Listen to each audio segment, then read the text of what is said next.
오늘 은혜 받으실 말씀은 요한복음 14장 16절로 17절입니다. 내가 아버지께 구하겠으니 그가 또 다른 보혜사를 너희에게 주사 영원토록 너희와 함께 있게 하시리니 저는 진리의 영이라 세상은 능히 저를 받지 못하나니 이는 저를 보지도 못하고 알지도 못함이라. 그러나 너희는 저를 아나니 저는 너희와 함께 거하심이요 또 너희 속에 계시겠음이라. 아멘. 여러분, 오늘은 2000년 전에 예수님이 십자가에 못 박히신 그날로부터 계산해서 50일 만에 나가 요한의 다락방에서 기다리는 120문도에게 보혜사 성령이 강림한 성령 강림 주일인 것입니다. 이날 성령 강림을 통해서 그리스도의 십자가의 죽으심과 부활하심과 그 대속의 은총이 팔레스타인의 한 구석에서 일어난 역사적 사건이 아니라 인류를 구원한 온 우주적인 하나님의 복음 사역인 것을 나타내게 된 것입니다. 우리의 사회생활이 복잡해질수록 우리가 해결할 수 없는 문제를 전문가들에게 의탁하게 되는 것입니다. 그 중에 우리의 생활에 가장 두드러진 전문가들은 법률 관계의 문제를 도와주는 변호사와 세무관계인 세무사, 부동산 관계인 부동산 중개인 등이 있습니다. 그러나 이 모든 전문가들보다도 더욱 우리와 함께 계셔서 우리에게 조언을 해주신 이가 계십니다. 여러분 눈에 안 보이지만은 우리와 함께 계시고 우리 안에 거하시는 놀라운 조언자인 것입니다. 이분이 바로 보혜사 성령이신 것입니다. 성령님을 보혜사라고 주님께서 부르신 뜻은 헬라 원어로 파라클레토스라는 말로서, 즉 하나님께로부터 보내심을 받아 우리를 돕기 위해서 항상 우리와 함께 계신 분이라는 것입니다. 2000년 전 성령이 오순절 다락방에 임하신 그 이후로 지금까지 교회와 성도를 떠나지 아니하시고 항상 우리와 함께 계신 분이시 바로 파라클레토스 보혜사이신 것입니다. 예수님은 제자들에게 3년여 동안 동고동락하시고 복음을 전가하신 후에 갑자기 떠나겠다고 하셨습니다. 그들을 떠나시겠다고 말씀하실 때 정말로 제자들은 이 말씀을 듣고 망연자실했습니다. 앞이 캄캄하고 모든 희망이 다 사라졌습니다. 그들은 예수 그리스도께서 이스라엘을 회복하시고 예언자들이 예언한 천년왕국을 이스라엘에게 가져올 줄 알고 모든 재산과 직업과 부모, 형제, 치자를 떠나서 3년여 동안 따라다녔는데 주님이 갑자기 그들을 떠나시겠다고 하니 그들은 정말로 천지가 아득했습니다. 그때 주님께서 말씀하시기를 내가 아버지께 구하겠으니 그가 또 다른 보혜사를 너희에게 주사 영원토록 너희와 함께 하시리라고 말씀하셨습니다. 이 말씀 후에 또 강조해서 말씀하십니다. 내가 너희를 고아와 같이 버려두지 아니하고 너희에게로 오리라.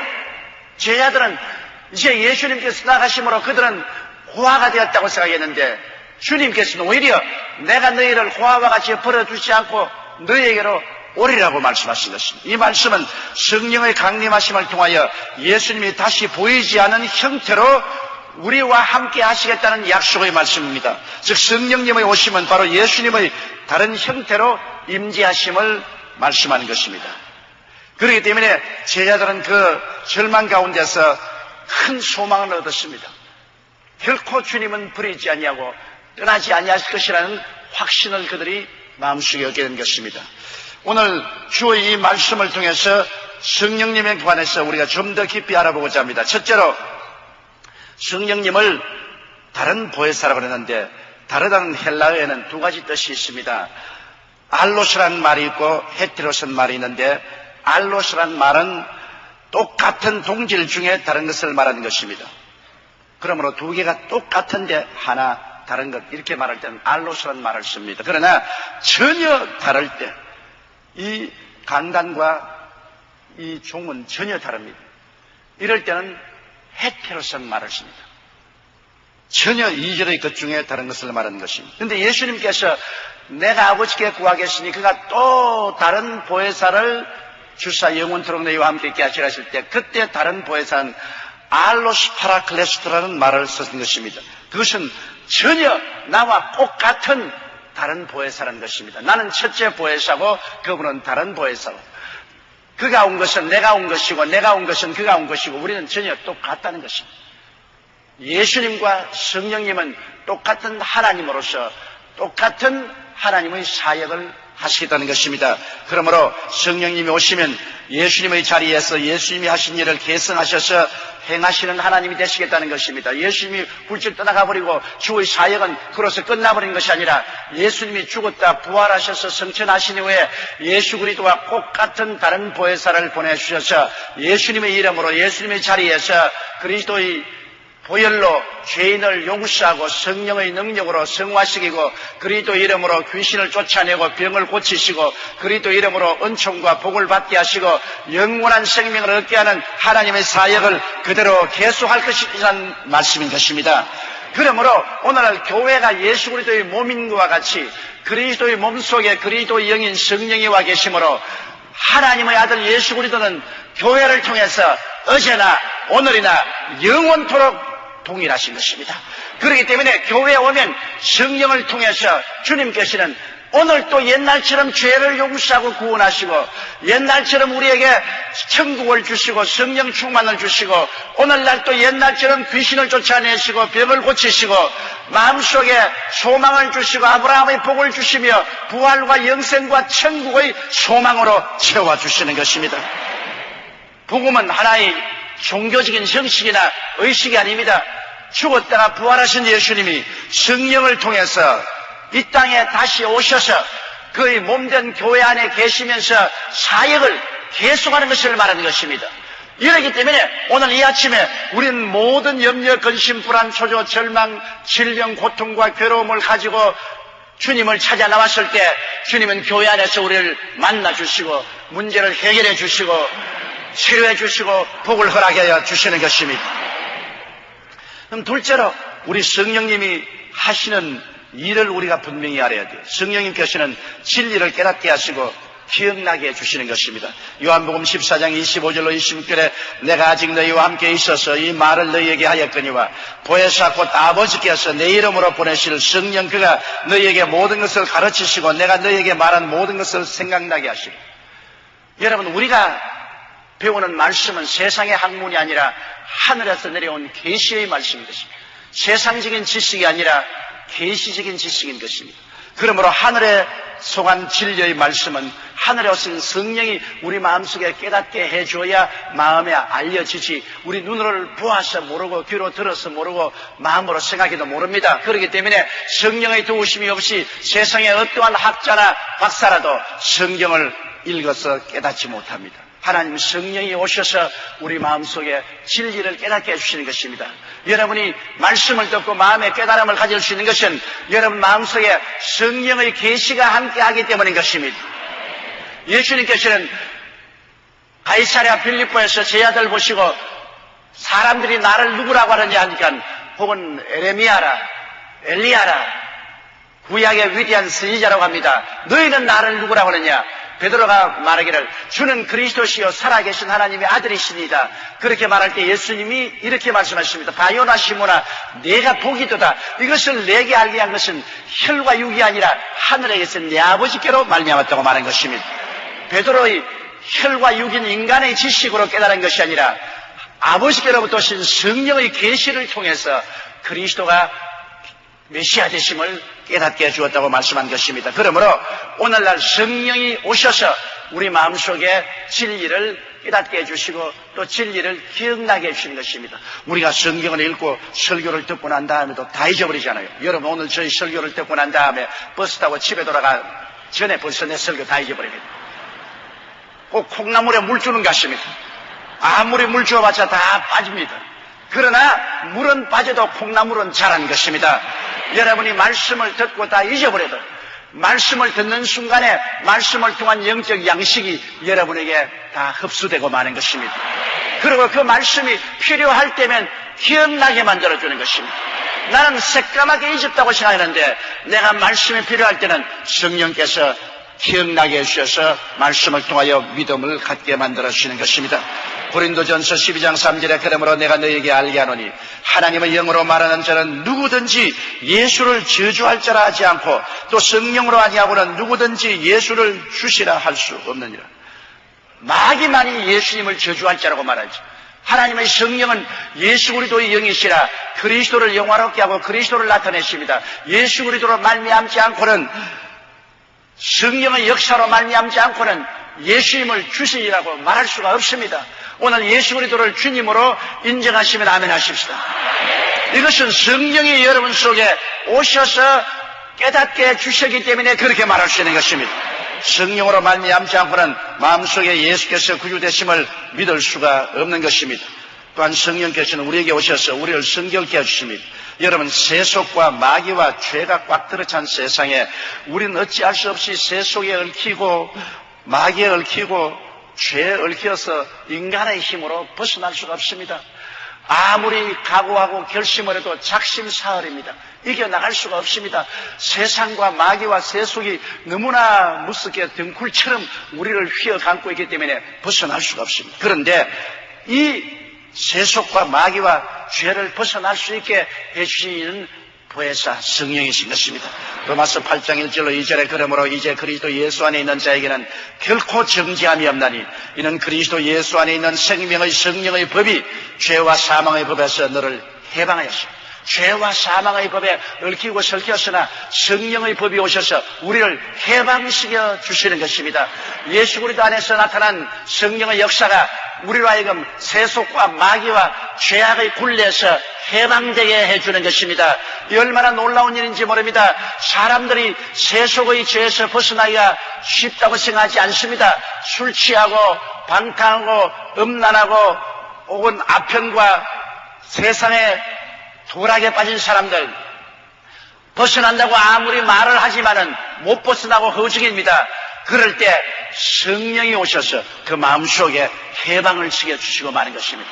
죄와 사망의 법을 내어 쫓아버리고 생명과 성령의 법으로 해방시켜주는 것입니다. 예수 그리스도 안에 있는 성령의 역사로서 영육 간의 해방과 자유를 얻은 사람이 얼마나 많습니까? 성령께서는 오늘날도 우리 심령 속에 임재하사 끊임없이 우리에게 자유와 해방을 주시는 것입니다. 성경에는 주의 영이 계신 곳에는 자유함이 있다고 말씀하셨습니다. 진리를 알지니 진리가 너희를 자유케 하리라. 하나님의 진리를 깨달으면 죄에서 자유케 되고 세속과 마귀에서 자유케 되고 질병의 사슬에서 풀려나고 저주와 가난에서도 풀려나고 사망과 절망의 사슬에서도 풀려날 수가 있는 것입니다. 성령께서 오셔서 우리에게 깨달음을 주시고 자유와 해방을 주시는 담대한 믿음을 허락하여 주시는 것입니다. 하나님의 성령은 우리에게 복음을 전가할 수 있는 능력을 주십니다. 사도행전 1장 8절에 오직 성령이 너희에게 임하시면 너희가 권능을 받고 예루살렘과 온 유대와 사마리아와 땅끝까지 이르러 내 증인이 되리라 하십니다. 제가 이제 비행기를 타고 오는데 어떤 청년한 사람이 내 좌측 옆에 와서 꿇어앉아서 이런 말을, 목사님 꼭 나에게 솔직하게 말을 해 주십시오. 뭐냐? 왜 목사님이 설교하는 말씀을 듣고 있으면 마음에 찔리고 깨달음이 다가오고 확신이 다가옵니까? 많은 사람에게 저는 설교를 들었습니다만 그저 한 귀로 듣고 한 귀로 흘리는데 목사님 말씀을 들으면 마음에 망치로 때린 같은 충격이 다가옵니다. 왜 그렇습니까? 그래서 그것은 다른 것이 아니라 내 속에 계신 성령이 말씀하시기 때문에 그렇다. 그럼 어떻게 성령이 말씀하시게 합니까? 성령이 말씀하시려면 적어도 설교하기 전에 3시간에서 5시간 기도를 해야 된다. 그러면 성령이 말씀하신다. 제가 그렇게 그 청년에게 말해준 적이 있습니다. 여러분, 성령께서 우리를 통해서 말씀하셔야 죄가 깨어지고 회개하게 됩니다. 성령은 마치 태우는 불길과 같고 바위를 치서 깨뜨리는 망치와 같습니다. 성령이 오셔야 우리 마음 가운데 큰 확신과 권능으로 그리스도가 하나님의 아들인 것을 우리에게 전달해 주는 것입니다. 예수님이 십자가에 못 박혀 죽었다가 부활하셨지만은 성령이 오시지 않으셨으면 이 사건은 27년 전에 저 예루살렘의 한 구석에서 일어난 사건으로 잊어버리고 말았을 것입니다. 그러나 성령이 오셔서 이 국지에서 일어난 한 사건을 온 천하에 영원히 우주적인 구원의 사건으로 만들어 만든 것입니다. 성령은 바로 증거의 영이 되시는 것입니다. 성령이 우리를 통해서 그리스도가 주가 되심을 증거하여 주시는 것입니다. 예수님의 제자들은 보십시오. 3년 반 동안 그리스도를 따라다니고 진리를 깨달았지만은 예수님이 죽으신 것을 보고 난 다음엔 혼비백산해서 다 도망치고 숨었습니다. 그러나 오순절날에 성령을 충만히 받자 그들은 일어나서 하루에 3,000명, 그 다음 5,000명, 그 다음 온 예루살렘을 그리스도의 부활의 복음으로 꽉 채워놓고 예루살렘과 유대와 사마리아와 다 끝까지 그리스도의 복음을 전할 수 있게 된 것입니다. 그렇기 때문에 복음의 증거의 능력인 성령을 우리가 인정하고 환영하고 모시드리고 의지하고 나가야지 성령으로 말미암지 않고는 결코 그리스도의 복음이 승리할 수가 없습니다. 성령은 우리에게 오셨는데 성령은 7가지 특성을 가지고 있습니다. 이사야 11장 2절에 야훼의 신 곧 지혜와 총명의 신이요 모략과 재능의 신이요 지식과 야훼를 경외하는 신이 그 위에 강림하시라고 말한 것입니다. 성령께서는 지혜의 신이 영이 되십니다. 여러분 지혜가 부족하거든 꾸짖지 아니하고 후히 주시는 하나님께 구하라 그리하면 주시라고 했는데 우리가 지혜가 필요할 때 성령께 지혜를 구하면 성령은 지혜의 영이시라 우리에게 놀라운 지혜를 허락하사 문제를 해결하게 해주는 것입니다. 성령께서는 또한 총명의 영이 되어서 우리 마음이 아둔할 때 성령께 구하면 우리의 마음에 깨달음을 주십니다. 세상 영은 우리의 마음을 혼미케 해서 진리의 말씀을 깨닫지 못하게 하나 성령이 오시면 우리 마음에 총명을 주셔서 잠에서 깨어난 듯이 밝은 마음으로 진리를 알 수가 있게 해주시는 것입니다. 그리고 성령은 모략의 영으로서 우리에게 카운셀링을 주십니다. 우리에게 어떻게 인생을 살아야 가장 올바르게 살고 잘 살 수 있는가 그러한 카운셀링을 주시는 것입니다. 그리고 재능의 영으로 여러 가지 재능을 주시죠. 어떠한 사람에게는 설교 잘하는 재능을 주시고 신방 잘하는 재능을 주시고 구제하는 재능을 주시고 어떠한 사람은 기술자로서 재능을 주시고 여러 가지 재능을 성령이 주시는 것입니다. 우리가 인생을 살면서 하나님이 각 사람에게 주신 재능이 있습니다. 그 재능을 성령이 주셔서 우리를 사용하시는 것입니다. 그러므로 우리는 교회 안에서 하나님 우리에게 어떠한 재능을 주시는가 그것을 깨달아서 그 재능을 가지고서 하나님을 충성스럽게 섬겨야 되는 것입니다. 성령께서는 오셔서 우리에게 진리에 대한 지식을 주시고 하나님을 두려워하고 경외하게 만들어 주시고 성령은 우리에게 거룩한 삶을 살 수 있는 힘이 되어 주시는 것입니다. 성령님의 7가지 특성이 우리 속에 나타나야 됩니다. 우리가 친구를 사귀면 친구의 행실을 담게 되는 것입니다. 성령이 와 계시는데 성령의 7가지 특성을 안 닮을 수가 없어요. 성령 충만하고 성령으로 말미암아 살면은 성령은 지혜와 총명의 영이요 모략과 재능의 영이요 지혜와 지식의 영이요 하나님을 경외하는 거룩한 영이기 때문에 이와 같은 역사가 우리의 인격 속에 나타나게 되는 것입니다. 셋째로 우리는 성령님과 우리의 관계를 분명히 깨달아야 되는 것입니다. 성령은 우리에게 오셔서 중생의 체험을 주시는 것입니다. 성령님의 감화와 감동으로 죄를 깨닫고 회개하게 되는 것입니다. 그냥 아무리 전도해도 무관심한 사람도 성령이 임하면 마음속에 죄를 깨닫고 통회하고 자고하게 되는 것입니다. 그냥 세상에서 예수를 반대하는 사람이 교회에 와서 앉아있다가 갑자기 눈물을 뚝뚝 흘리고 가슴을 치고 회개하는 것은 성령의 감동이 다가왔기 때문인 것입니다. 요한복음 16장 8절로 9절에 그가 와서 죄에 대하여 의에 대하여 심판에 대하여 세상을 책망하시리라. 죄에 대하여라 하면 저희가 나를 믿지 아니함이라고 말합니다. 성령이 오셔서 책망하시고 죄를 책망하시고 성령이 부이져 오시면 마음속 깊이에 감화 감동을 입고 회개하고 자부하게 되는 것입니다. 그렇기 때문에 그리스도를 십자가에 못 박은 그 무리들이 오순절날 성령이 강림하자 베드로의 설교를 듣고 한꺼번에 3,000명이 형제들아 어찌 않고 가슴을 치고 회개하고 이튿날엔 5,000명이 회개를 하고 나오고 온 예루살렘에 그리스도의 부활의 복음으로 가득히 채웠습니다. 그 사람들은 예수 그리스도를 따라오면서 저를 십자가에 못 박으라고 고함치는 사람들입니다. 이런 사람들이 성령이 오시면 마음속에 큰 깨달음이 다가온 것입니다. 이렇기 때문에 여러분은 여러분의 믿지 않은 남편이나 아내나 자녀들이 구원받도록 하나님의 성령이 임해달라고 간구해야 되는 것입니다. 그렇게 완악하던 사람도 성령이 임하시면 마음이 깨어지고 성령으로 말미암아 죄를 깨닫고 회개하게 되는 것입니다. 디도서 3장 5절에 우리를 구원하시되 우리의 행한 바 의로운 행위로 말미암지 아니하고 오직 그의 긍휼하심을 쫓아 중생의 시선과 성령의 새롭게 하심으로 하셨나니라. 성령이 우리를 새롭게 하죠. 낡은 우리가 어떻게 새롭게 됩니까? 낡은 생각, 낡은 마음, 낡은 행동을 하는 우리가 어떻게 새로워집니까? 성령이 오시면 깨달음을 주시고 회개시켜서 새롭게 만들어 주시고 마는 것입니다. 여러분, 저는 은평대교구 임진숙 성도의 간증을 읽어보았습니다. 그는 2001년 유방암 수술을 받고 퇴원했는데 암을 완전히 제거하지 못했습니다. 그래서 일주일 후에 병원에서 항암 주사를 맞고 집으로 오던 중에 몸이 이상이 시작해져서 근육이 다 풀리고 걷지도 못하고 심장박동이 격해져서 금방이라도 숨이 끊어질 것 같아서 도로 병원으로 이송되었습니다. 의사는 검사 결과 이상이 없다고 말했으나 나중에 알아보니 20일 간격으로 맞아야 하는 항암 주사를 병원 측 실수로 일주일 만에 맞은 결과 극심한 약물 중독으로 말미암아 간 수치가 정상치 40을 넘어 170에서 180까지였고 신경쇠약, 우울증, 불면증에 물화금도 못 마시고 암과는 비교가 안 되는 고통과 죽을 징이 됐어요.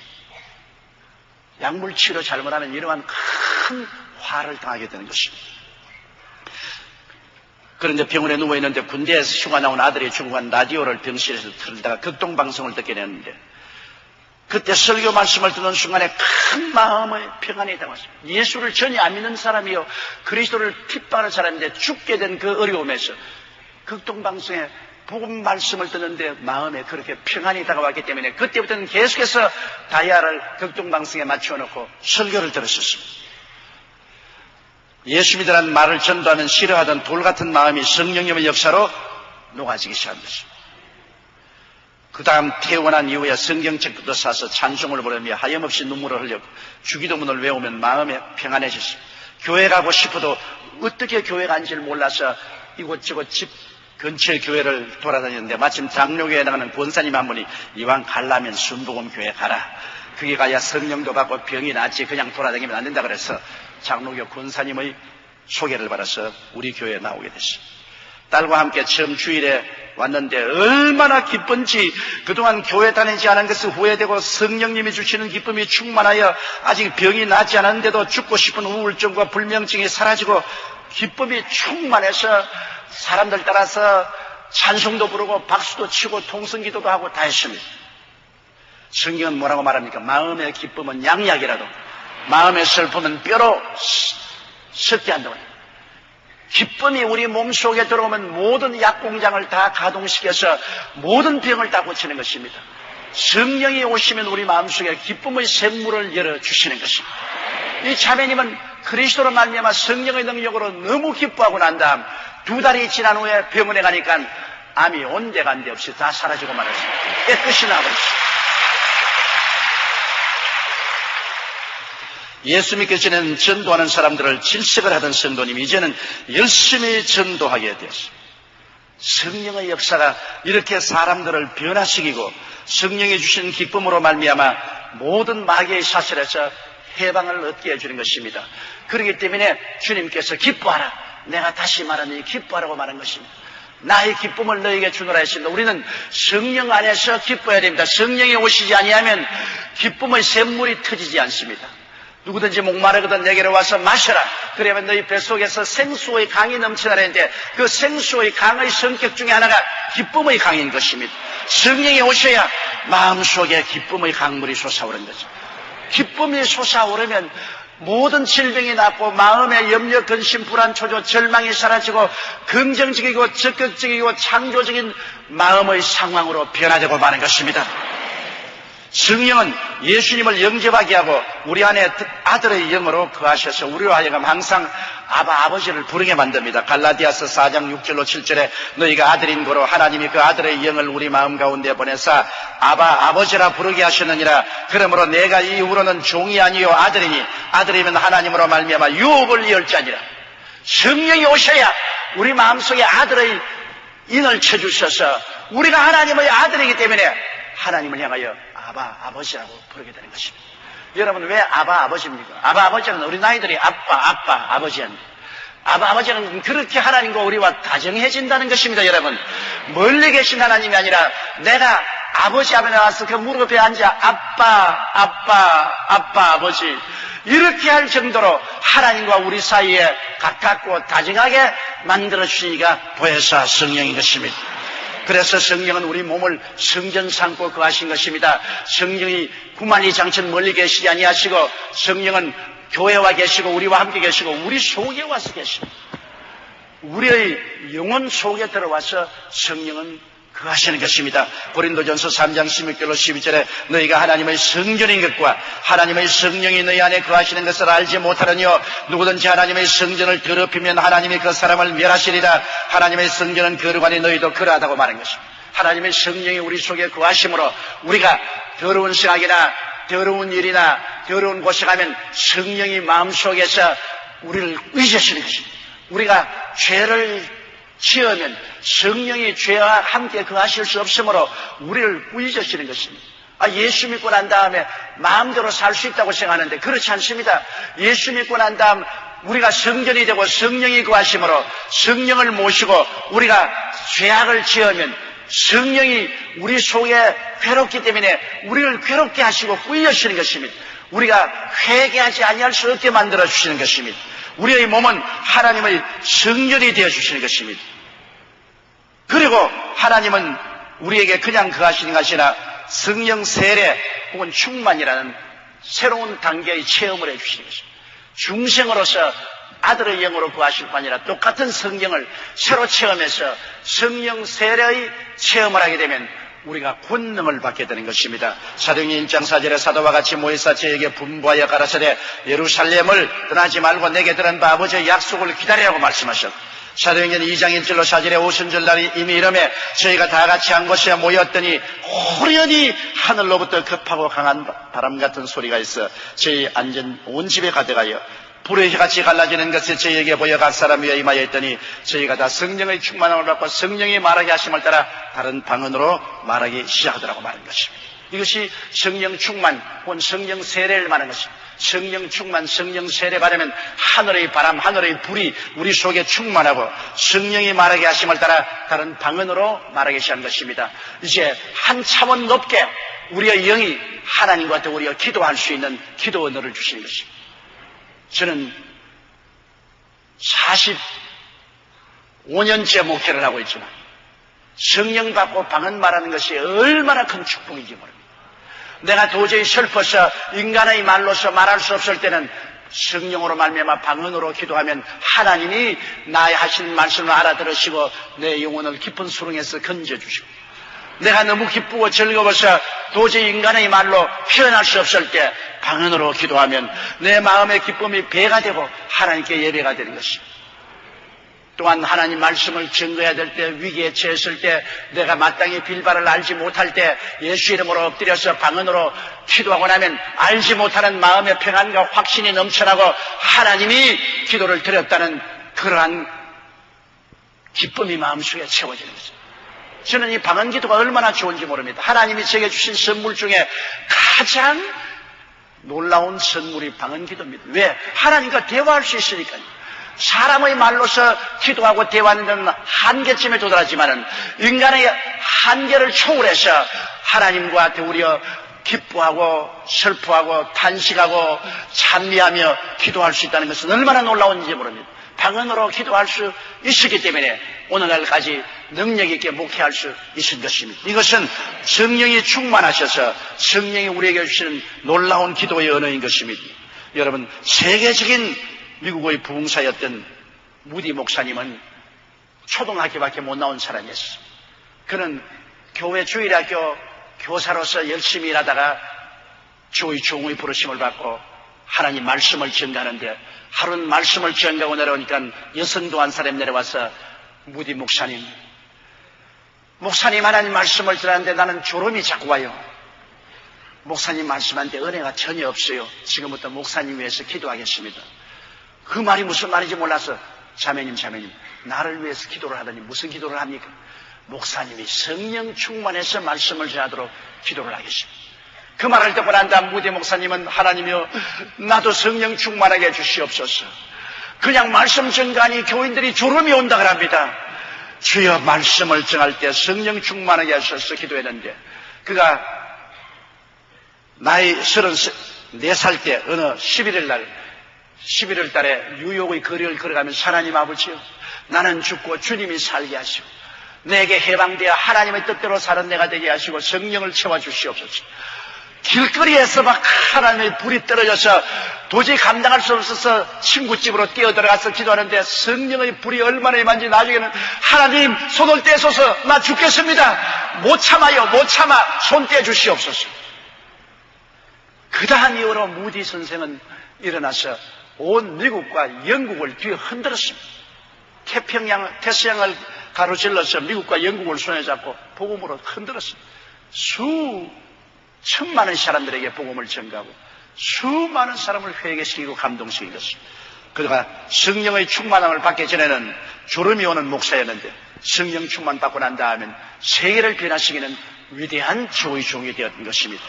여러분 성령은 우리에게 오셔서 여러 가지 은사를 주십니다. 고린도전서 12장 4절로 11절에 보면 은사는 여러 가지나 성령은 같고 직임은 여러 가지나 주는 같으며 또 역사는 여러 가지나 모든 것은 모든 사람 가운데 역사하시는 하나님은 같으니 각 사람에게 성령의 나타남을 주시면 유익하게 하려 하심이라. 어떤 이에게는 성령으로 말미암아 지혜의 말씀을, 어떤 이에게는 같은 성령을 따라 지식의 말씀을, 다른 이에게는 같은 성령으로 믿음을, 어떤 이에게는 한 성령으로 병 고치는 은사를, 어떤 이에게는 능력 행함을, 어떤 이에게는 예언함을, 어떤 이에게는 영들 분별함을, 다른 이에게는 각종 방언을 말함을, 어떤 이에게는 방언을 통렬함을 주시나니 이 모든 일은 같은 한 성령이 하사 그 뜻대로 각 사람에게 나누어 주시나니라.